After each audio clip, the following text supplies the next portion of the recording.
Spiritual waves. भक्ति धारा। श्रीमद् देवी गीता का प्रथम अध्याय अत्यंत गूढ़ और आध्यात्मिक ज्ञान से परिपूर्ण है। इसमें देवी स्वयं अपने वास्तविक स्वरूप, माया और ब्रह्मांड की उत्पत्ति का वर्णन करती है। देवी बताती है कि ये संपूर्ण चर अचर जगत उनकी माया शक्ति से निर्मित है, परंतु वास्तव में ये माया उनसे अलग नहीं है। तत्वज्ञान की दृष्टि से केवल एक ही परम सत्य है, जो सच्चिदानंद स्वरूप है। इस अध्याय में आत्मा की शुद्धता और निर्लिप्तता पर विशेष बल दिया गया है। आत्मा कभी भी कर्मों का कर्ता नहीं होती, बल्कि अज्ञान के कारण मनुष्य उसे कर्ता मान लेता है। माया के कारण ही जीव और ईश्वर में भेद दिखाई देता है, जबकि वास्तव में दोनों एक ही परम तत्व के रूप है। जैसे घट में आकाश और बाहर का आकाश अलग प्रतीत होता है, वैसे ही ये भेद केवल कल्पित है। देवी आगे बताती है कि वही संपूर्ण सृष्टि की आधार है। वो ही ब्रह्मा, विष्णु, रुद्र और समस्त प्राणी रूपों में विद्यमान है। जब देवी अपना विराट रूप प्रकट करती है, तो देवता भी उसे देखकर भयभीत हो जाते हैं और अंततः उनकी शरण में आकर स्तुति करते हैं। इस प्रकार ये अध्याय अद्वैत, भक्ति और आत्मज्ञान का सुंदर समन्वय प्रस्तुत करता है, जो साधक को सत्य के मार्ग पर अग्रसर करता है।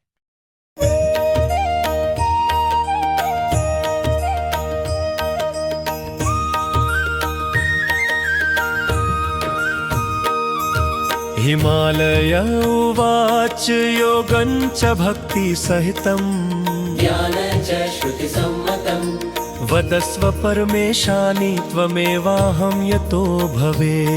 हिमालय जी कहते हैं, हे परमेश्वरी कृपया मुझे भक्ति सहित योग और वेदों द्वारा मान्य ज्ञान का उपदेश दीजिए,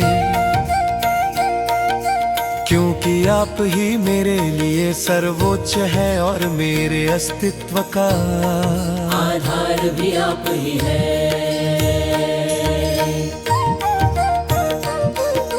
व्यास उवाच पितस्य वचः श्रुत्वा प्रसन्नमुख पंकजा वक्तुमारभताम्बासा रहस्यं श्रुतिगुहितम्। व्यास जी कहते हैं उनके वचन सुनकर जिनका मुख कमल प्रसन्न था, उस देवी ने वेदों में छिपे हुए रहस्य को बताना आरंभ किया।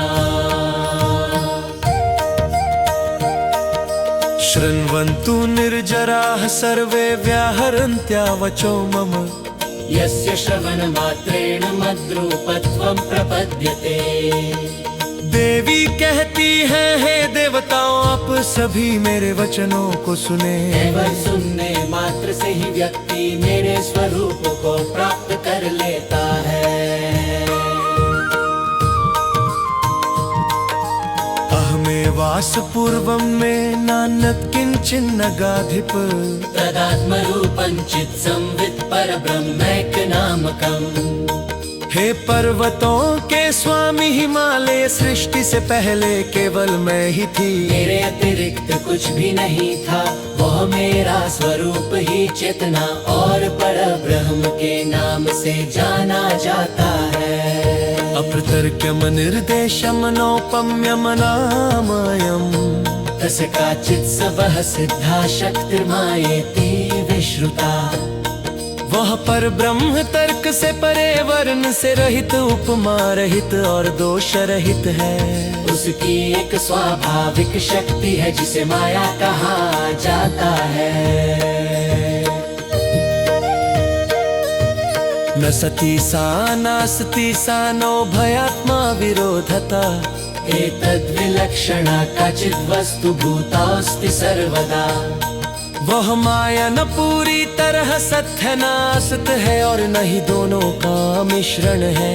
ये एक अद्भुत तत्व है जो सदा से अस्तित्व में है और सामान्य श्रेणियों से अलग है।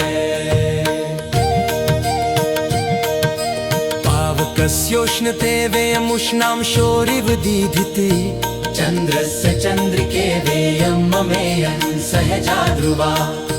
जैसे अग्नि की उष्णता, सूर्य की किरणें और चंद्रमा की चांदनी होती है, वैसे ही यह माया मेरी स्वाभाविक और स्थायी शक्ति है, जो मुझसे अभिन्न है। तस्यां कर्माणि जीवाना जीवा कालाश्च संचरे, अभेदेन विलीना सुषुप्तो व्यवहारवत्। उस माया में ही जीवों के कर्म, जीव और काल सभी संचरित होते हैं। जैसे गहरी नींद में सब कुछ व्यवहार रहित होकर एक रूप में विलीन हो जाता है, वैसे ही वहाँ सब अभेद रूप में स्थित रहते हैं। स्वश्तेश्च समायोगादहं बीजात्मतांगता, स्वधारावर्णात्तस्य दोषत्वं च समागतम्।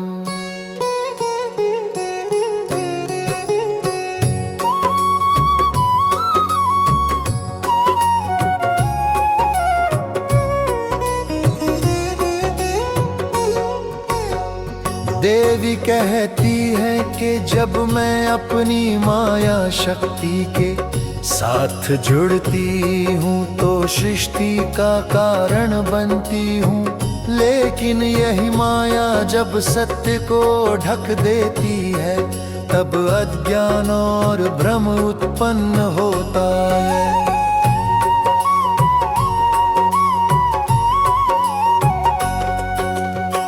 चैतन्यस्य समायोगान्निमित्तत्वं च कथ्यते, प्रपंच परिणामाच्च समवायित्वमुच्यते।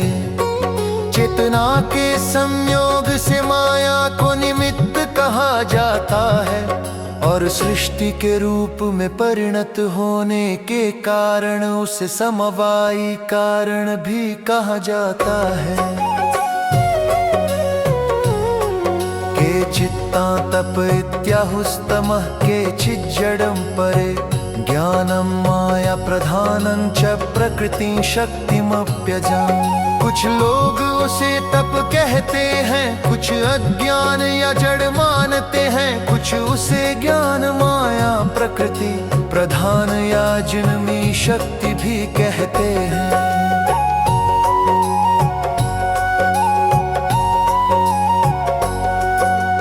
विमर्शेति तां प्राहुः शैवशास्त्रविशारदाः, अविद्यामितरे प्राहुर्वेद तत्त्वार्थचिन्तकाः।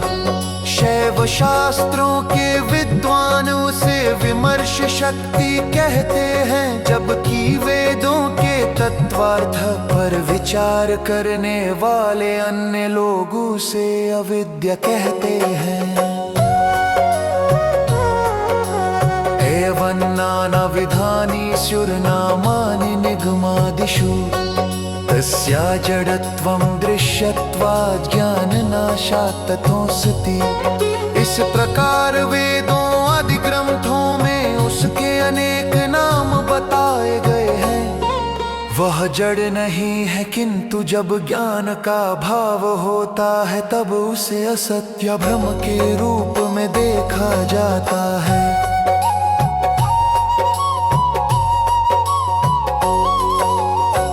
चैतन्यस्य न दृश्यत्वं दृश्यत्वे जडमेव तत्, स्वप्रकाशं च चैतन्यं न परेण प्रकाशितम्। चेतना स्वयं दृश्य नहीं होती, यदि वह दृश्य होती तो जड़ कहलाती। चेतना स्वयं प्रकाशमान है और उसे किसी अन्य प्रकाशक की आवश्यकता नहीं होती।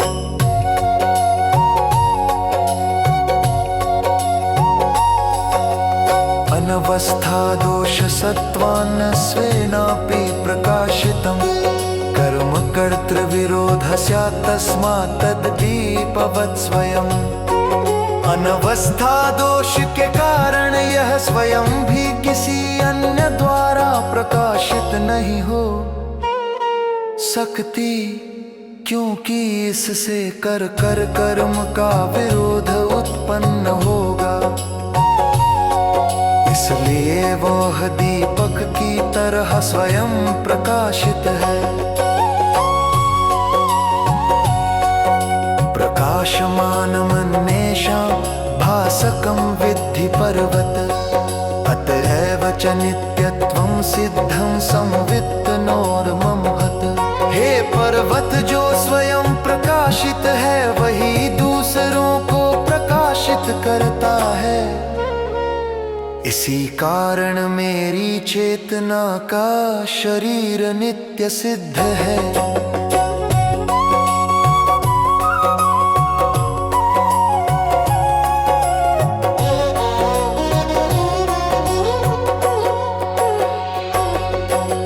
जाग्रत् स्वप्न सुषुप्त्यादौ दृश्यस्य व्यभिचारतः संविदो व्यभिचारश्च नानुभूतोऽस्ति कर्हिचित्।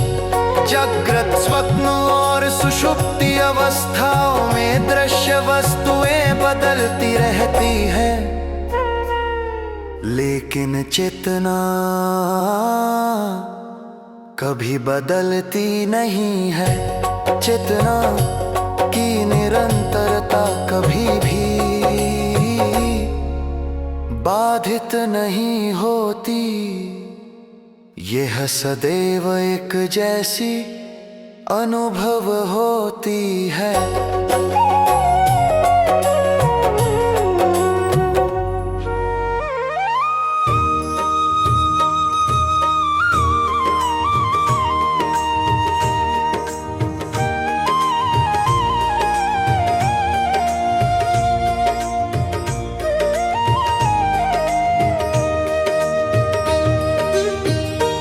यदि तस्याप्यनुभवतर्ह्ययम्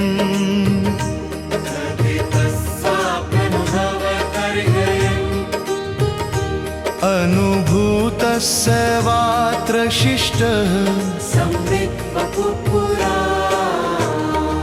यदि उस जगत या अनुभव का भी अनुभव होता है, तो जिस साक्षी के द्वारा वह अनुभव किया जाता है वही वास्तव में शेष रहता है।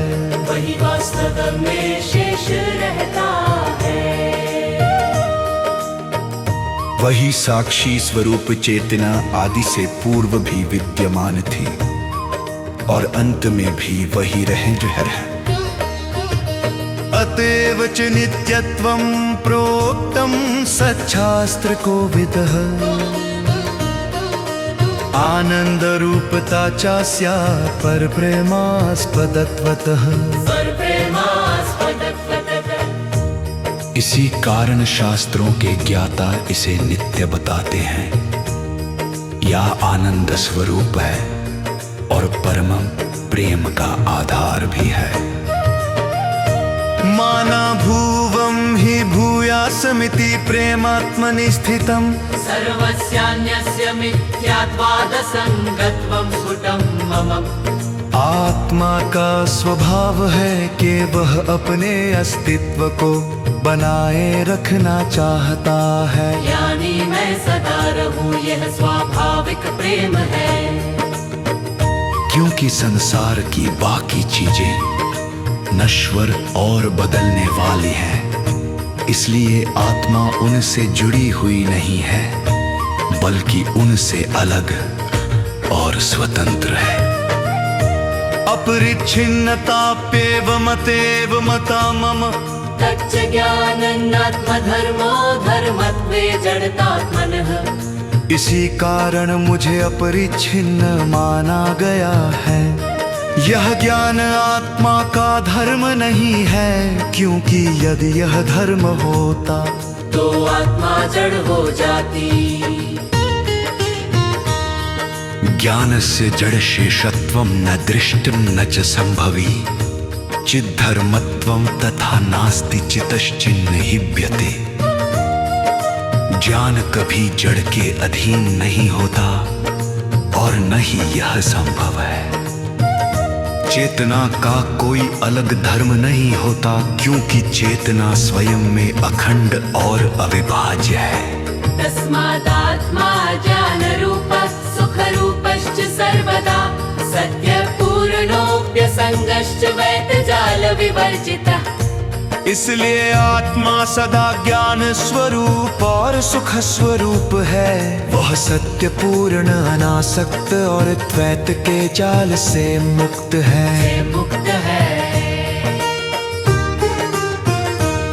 स पुनः काम कर्मादि युक्तया स्वीय मायया पूर्वानुभूत संस्कारात् काल कर्म विपाकता।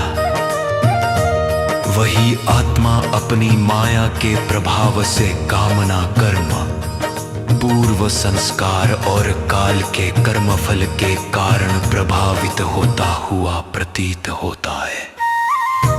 अविवेकाच्च तत्वस्य सिसृक्षावान् प्रजायते अबुद्धिपूर्वः सर्गोऽयं कथितस्ते नगाधिप। तत्व के अविवेक के कारण उसमें सृष्टि की इच्छा उत्पन्न होती है। हे पर्वतों के स्वामी, यह सृष्टि बिना पूर्व बुद्धि के होती है, ऐसा कहा गया है।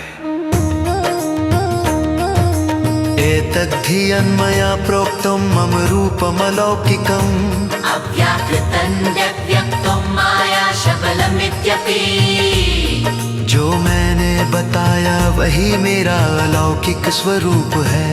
वह अव्यक्त अकृत तथा माया से युक्त कहा जाता है।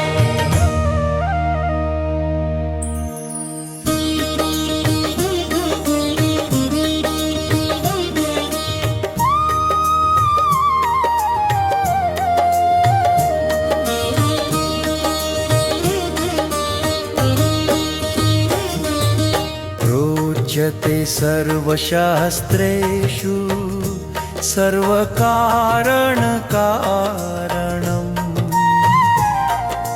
तत्त्वानामादिभूतं सच्चिदानन्दविग्रहम्। सभी शास्त्रों में से सभी कारणों का कारण कहा गया है। यह सभी तत्वों का मूल है और सच्चिदानंद स्वरूप है। सर्वकर्म घनीभूतमिच्छा ज्ञान क्रियाश्रयम् ह्रींकार मंत्रवाच्यम् तदादितत्वं तदुच्यते।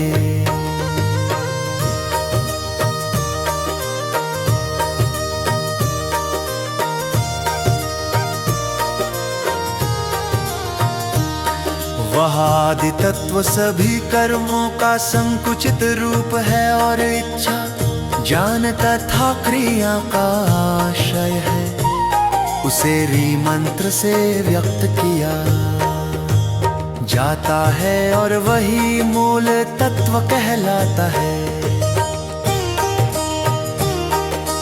तस्मादाकाश उत्पन्न शब्द तन्मात्र रूपक भवेत् स्पर्शात्मको वायुस्तेजो रूपात्मकं पुनः। उस मूल तत्व से आकाश उत्पन्न हुआ जिसका गुण शब्द है, फिर वायु उत्पन्न हुआ जिसका गुण स्पर्श है, और उसके बाद तेज उत्पन्न हुआ जिसका गुण रूप है।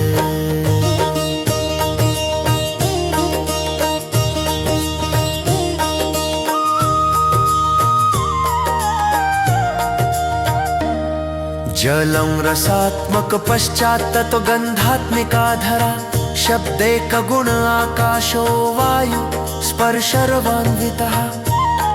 इसके बाद जल उत्पन्न हुआ जिसका गुण रस है, और फिर पृथ्वी उत्पन्न हुई जिसका गुण गंध है। आकाश में केवल शब्द गुण होता है और वायु में शब्द के साथ स्पर्श भी होता है।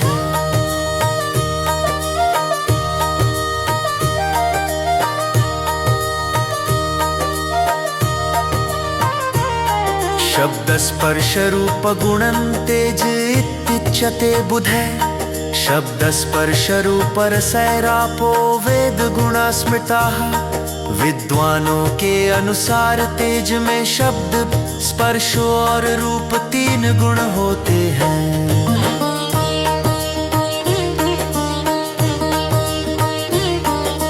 जल में शब्द स्पर्श रूप और रस ये 4 गुण माने जाते हैं। शब्द स्पर्श रूप रस गंधै 5 गुणाधरा तेभ्यो भवन महत्सूत्रम यल्लिंगम परिचक्षते। पृथ्वी में शब्द स्पर्श रूप रस और गंध ये 5 गुण होते हैं।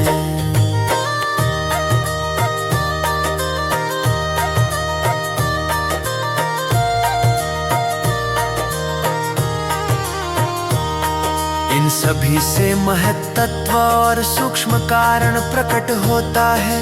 सर्वात्मकं तत्संप्रोक्तं सूक्ष्म देहो यमात्मनः अव्यक्तं कारणो देह सचोक्तः पूर्वमेव ही वह सर्वव्यापी है और इसे आत्मा का सूक्ष्म शरीर कहा जाता है।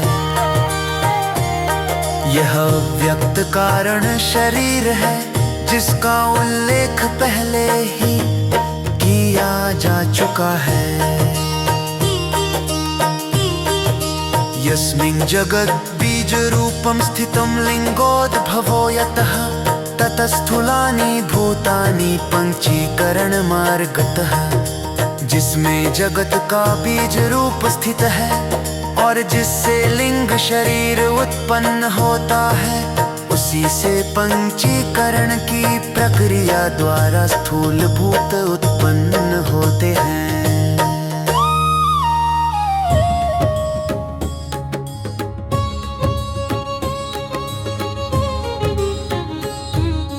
पंच संख्यानि जायन्ते तत्प्रकारस्त्वथोच्यते पूर्वोक्तानि च भूतानि प्रत्येकं विभजेत् विधा। इस प्रकार 5 स्थूल भूत उत्पन्न होते हैं। अब उनकी प्रक्रिया बताई जाती है। पूर्व में बताए गए प्रत्येक भूत को 2 भागों में विभाजित किया जाता है। एकैकं भाग में कस्य चतुर्धा विभजेत् गिरे स्वस्वेत्र द्वितीयांशे योजनात् पंच पंचते। हे पर्वत प्रत्येक भूत के एक एक भाग को 4 भागों में विभाजित किया जाता है। एक के कम भाग में कस्य चतुर्धा विभजेत् गिरे स्वस्वेत्र द्वितीयांशे योजनात् पंच पंचते। हे पर्वत प्रत्येक भूत के एक एक भाग को 4 भागों में विभाजित किया जाता है।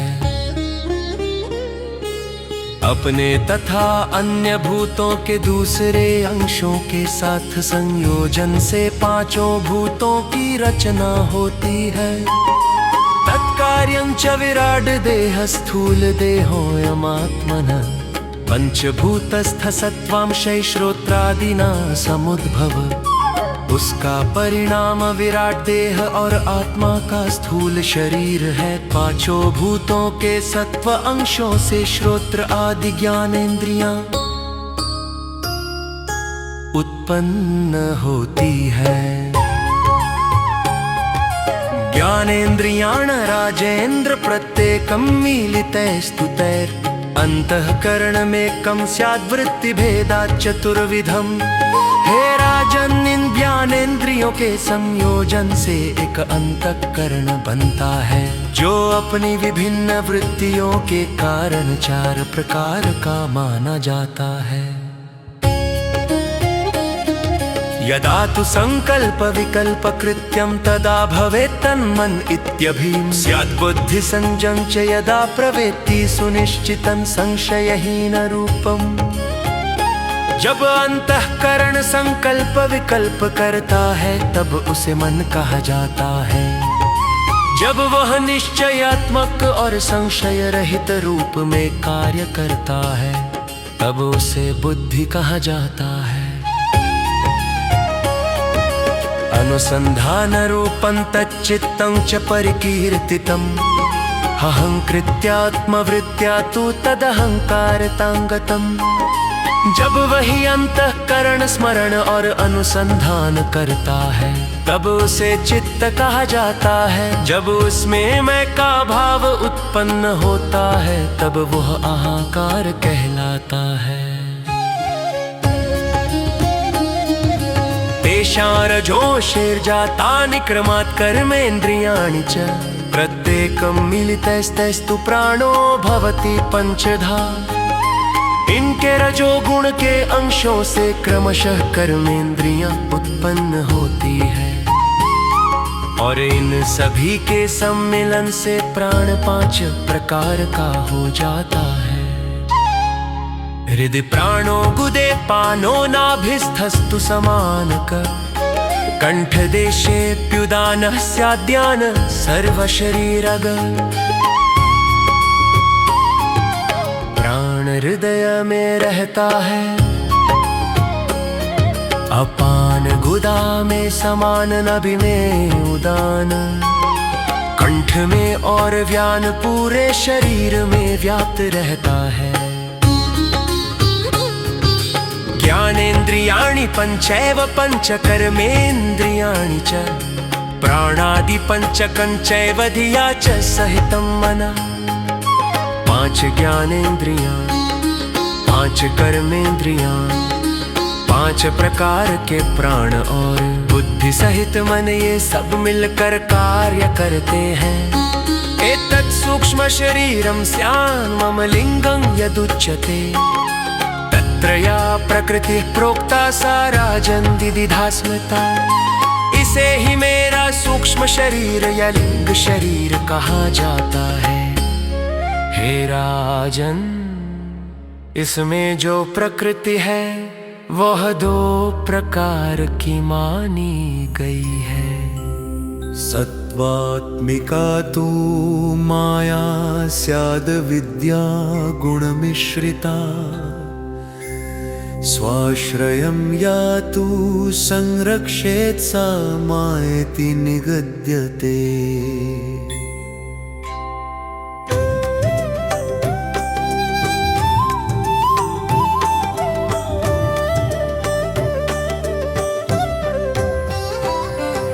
सत्वगुण से युक्त माया को ही सत्वात्मिका माया कहा जाता है, जबकि रजतम आदि गुणों से मिश्रित अविद्या कहलाती है। जो अपने आधार को ढक कर रखती है वही माया कही जाती है।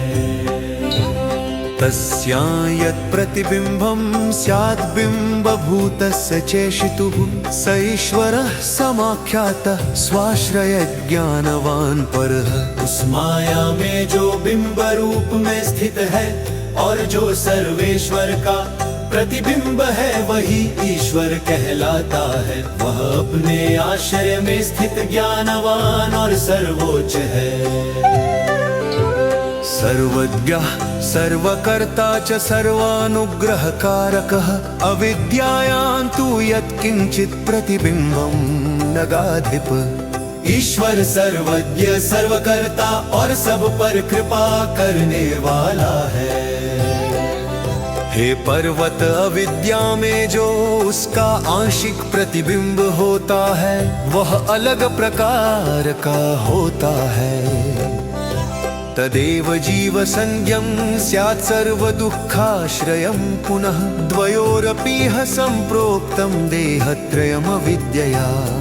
वही प्रतिबिंब जीव कहलाता है जो दुखों का आश्रय होता है। इस प्रकार ईश्वर और जीव दोनों के लिए अविद्या के कारण तीन प्रकार के शरीर माने गए हैं। देहत्रयाभिमानाच्चाप्यभुन्नामत्रयम् पुनः प्राज्ञस्तु कारणात्मा स्यात् सूक्ष्मधीतु तेजसः। तीनों शरीरों के अभिमान के कारण तीन नाम भी होते हैं। कारण शरीर में स्थित आत्मा प्राज्ञ कहलाता है और सूक्ष्म बुद्धि वाला तेजस कहलाता है। स्थूल देहि तु विश्वाख्यस्त्रिविधः परिकीर्तितः एवमीशोऽपि संप्रोक्त ईश सूत्र विराट पदैः। स्थूल शरीर वाला विश्व कहलाता है, इस प्रकार ईश्वर को भी ईश सूत्र और विराट इन रूपों में वर्णित किया गया है। प्रथमो व्यष्टिरूपस्तु समष्ट्यात्मा परः स्मृतः स हि सर्वेश्वरः साक्षात् जीवानुग्रह कामया। पहला रूप व्यष्टि है और दूसरा समष्टि रूप है जिसे परम माना गया है। वही सर्वेश्वर है जो सीधे जीवों पर कृपा करने की इच्छा से कार्य करता है। करोति विविधं विश्वं नाना भोगाश्रयं पुनः मच्छक्ति प्रेरितो नित्यं मयि राजन् प्रकल्पितः। वह अनेक प्रकार के जगत का निर्माण करता है जो विभिन्न भोगों का आशय है। हे राजन, वह मेरी शक्ति से प्रेरित होकर सदा मेरे द्वारा ही संचालित होता है। इति श्रीदेवी भागवते देवी गीतायां प्रथमोऽध्यायः। वीडियो अच्छी लगी हो तो चैनल को सब्सक्राइब करें और वीडियो को लाइक करें।